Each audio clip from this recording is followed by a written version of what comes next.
Te arrancará por el cuello y te echará de tu casa. Te arrancará por completo y te echará de este mundo. Cuando el pueblo de Dios vea esto, quedará muy impresionado y entre sus burlas dirá: así acabarán campeones de la maldad, que no busquen refugio en Dios. Así acabarán los ricos, que solo confían en las riquezas. Por lo que me, por lo que me toca a mí, siempre pongo mi confianza en el gran amor de Dios. Yo en su presencia cobro vida como árbol cargado de frutos. Dios mío, yo siempre te daré gracias por todo lo que has hecho. En ti pondré mi confianza, porque tú eres bueno. Pongo por, te, pongo por testigo al pueblo que te ama. Señor y Padre Celestial, te damos gracias por la vida que nos has dado y nos has permitido reunirnos de nuevo en tu nombre.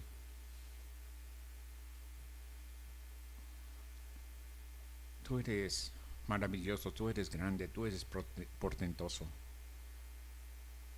De tus manos salen las bendiciones para aquellos que te amamos. Bendito el hombre que confía en ti. Bendito el pueblo que te tiene a ti como su Dios.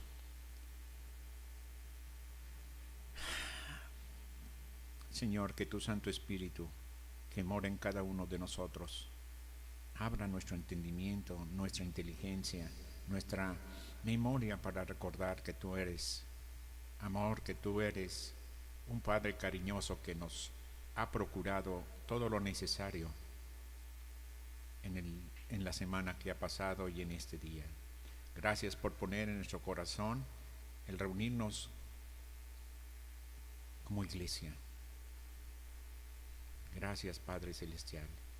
Está presente y preside esta reunión de mis hermanos para alabar y bendecir tu nombre y darte gracias por las enseñanzas que nos has dejado en tu santa palabra. Todo esto en el nombre de Cristo Jesús, nuestro Salvador. Amén.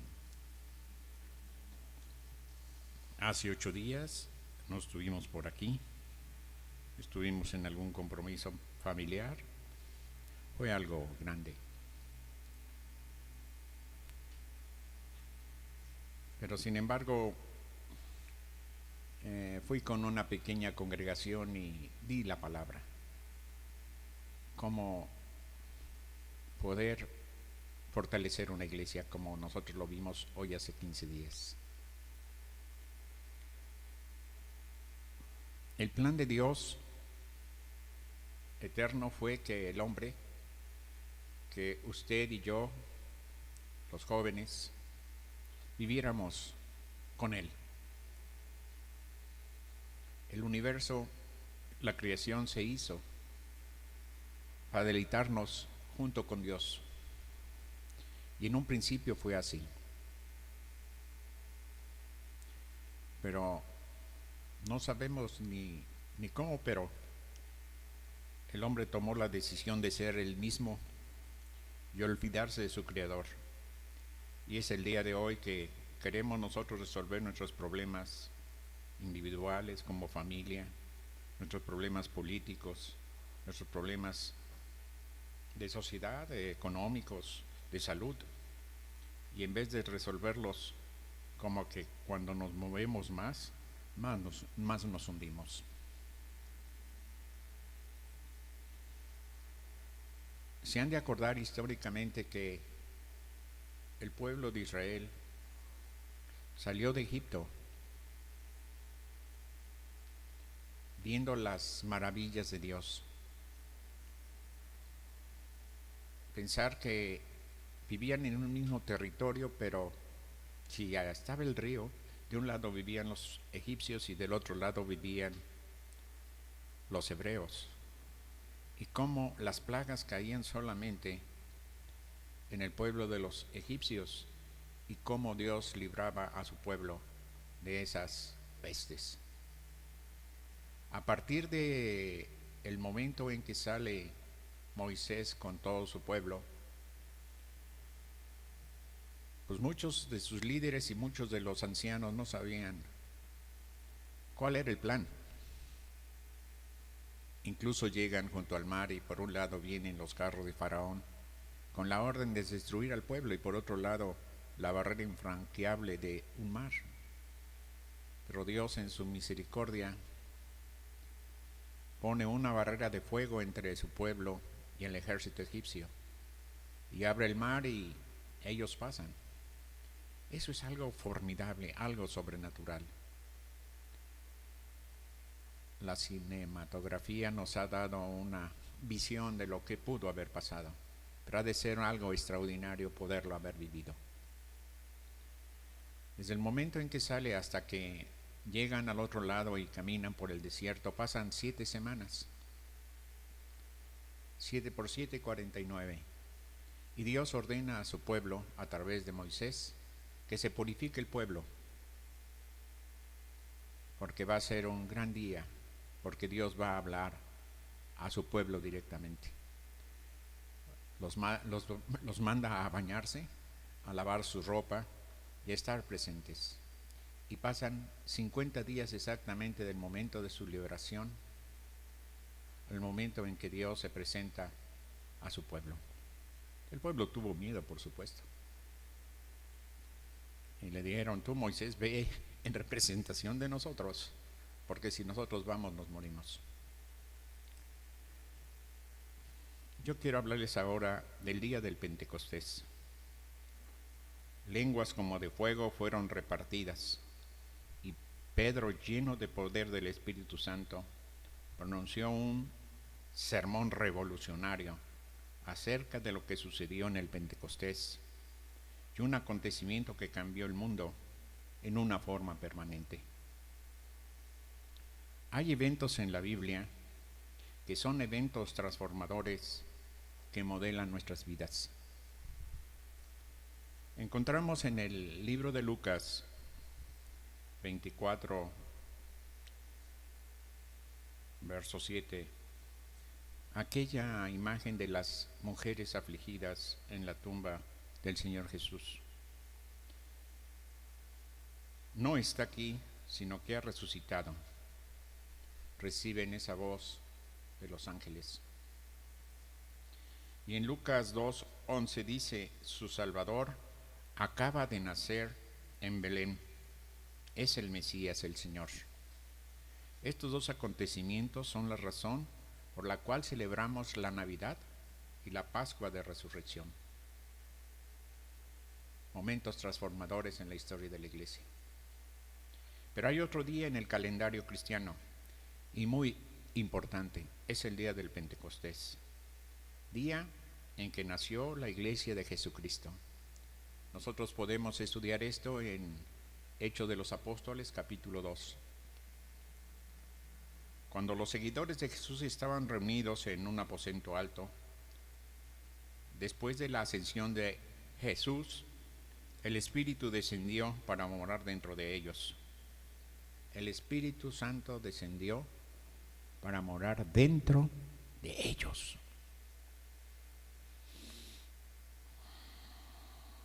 Cumpliendo así la promesa del Señor Jesús. Jesús en el mismo libro de Hechos, pero en el capítulo 1, verso 8 dice: pero quiero que el Espíritu Santo venga sobre ustedes para que reciban el poder para hablar de mí en Jerusalén, en toda la tierra de Judea, en Samaria y también en los lugares más lejanos del mundo. La gran comisión. Pero si a ustedes se les dice: vayan y prediquen a la varona, pues va a haber miedo, temor, y van a decir: yo no sé. Pero si el Señor te pone en tu corazón hacer eso, no te va a mandar con las manos vacías, sino te va a mandar con su Santo Espíritu, para que puedas hacer en forma eficiente y extraordinaria su obra. Y eso sucedió exactamente. Pedro, lleno del Espíritu Santo, pronunció un sermón revolucionario, como les dije al principio. Lo que ha sucedido en este Pentecostés. Un acontecimiento que cambió el mundo. Ahí podemos leerlo muy bien, tranquilos en su casa, tarea. Hechos 2, del 14 al 36, podemos ver esa gran historia. Pedro identificó a Jesús de Nazareno, varón aprobado por Dios entre nosotros, por las maravillas y prodigios y señales que Dios hizo entre vosotros por medio de él. Los oyentes no podían alegar ignorancia por estas señales, porque habían sido hechas en medio de ellos. Ellos eran testigos de que los ciegos veían, que los cojos caminaban y que los muertos fueron resucitados. Pedro afirmó que la muerte de Jesús era un plan de Dios para la redención de la humanidad. Y es algo extraordinario. En ese sermón, Pedro identificó 3 hechos importantes en la crucifixión de Jesucristo. Jesús fue entregado por el consejo del Sanedrín, y de esta manera ellos, los inicuos, no se daban cuenta, pero estaban ayudando a cumplir el plan de Dios. El papel de Jesucristo fue su sacrificio expiatorio y suficiente por el pecado de la humanidad. Había sido esto establecido antes de la creación de la humanidad. Nuestro hermano Pedro, allí en el capítulo 1:20, dice: esto es algo que Dios había decidido hacer antes de la creación del mundo, y Cristo apareció en estos últimos tiempos para el bien de ustedes y de nosotros. Gracias a su amor por la humanidad, el Padre dio voluntariamente a su Hijo, y el Hijo entregó su vida voluntariamente para rescatarnos de las consecuencias de nuestro pecado. Las consecuencias de nuestro pecado era la separación eterna de Dios, cuando el propósito de Dios es que vivamos con Él. Pedro hace un anuncio sorprendente a sus oyentes, y este fue que a pesar de que lo habían matado, Dios resucitó con poder a Jesús. Jesús, de un humilde nazareno, había sido exaltado y ahora está en el cielo a la diestra del Dios Todopoderoso. Es la misma narración de Hechos 2, en donde Pedro, lleno del poder del Espíritu Santo, un hombre tal vez sin letras, humilde pescador, exponiendo un sermón revolucionario, pero eso solamente se pudo hacer porque fue lleno del poder de Dios. Pedro ofreció 3 testigos y les habló a aquella congregación, porque celebraban en ese momento la fiesta de las cosechas, y había ciudadanos de todo el mundo, del mundo mediterráneo, del Imperio Romano. El primer testigo fue el rey David, amado por su pueblo. Pero también David fue profeta, porque afirmó que Dios le había prometido que de su descendencia habría un gobierno que duraría para siempre. David habló también de la resurrección del Mesías, diciendo que su cuerpo no vería corrupción y que se sentaría a la diestra del Señor Dios Todopoderoso. Los otros testigos fueron los mismos seguidores de Cristo. Pedro y los demás apóstoles fueron testigos de su resurrección y de su ascensión al cielo.